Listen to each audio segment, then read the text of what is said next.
Hopefully you already have these lab skills down, but we're going to be doing a lab that requires these things, so I'm going to do a quick refresher for you on certain types of measurement.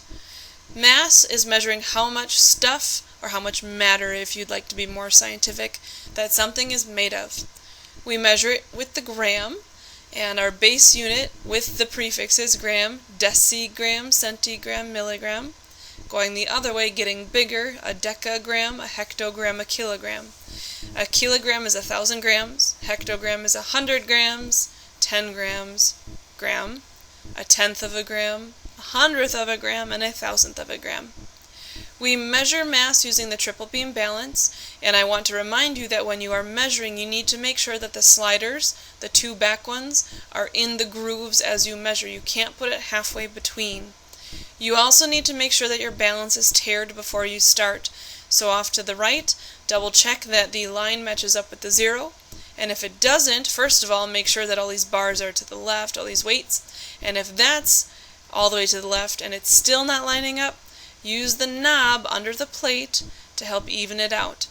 If the bar is too high, you're going to turn the knob down towards you. If the bar is too low, you're going to turn the knob up away from you. Volume is measuring how much space something takes up.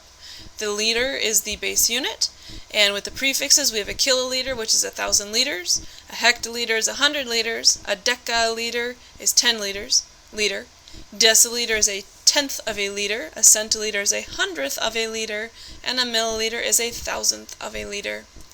We can measure volume in multiple ways. First, we can pour liquids directly into a graduated cylinder. And remember to read the bottom of the meniscus where the water dips down, and that's going to be how you take that measurement. In the space in your notes, please draw a graduated cylinder with a meniscus, just so you remind yourself what it is. In this case, if this is 10 and this line here is 15, the water is 14 milliliters. To take the volume of a box, if you have a regular object, you just use a ruler. Measure in centimeters length times width times height, and because you're taking a centimeter times a centimeter times a centimeter, the unit is a centimeter cubed. Finally, if you have to measure the volume of an irregular object, we can use displacement. So first you find what volume you're starting at. If you look here, here's 30, 40, this is going up by ones. We're starting at 32. You put your object in this case it's a little fish. You find what the final volume is. We are now at 38, so we went from 32 to 38. You do some fancy math, basically you subtract, and the difference is the volume of the object. So if we went up from 32 to 38, the difference is 6. The fish takes up 6 milliliters of space. And actually a milliliter is equal to a centimeter cubed, so you could say that the fish is 6 centimeters cubed.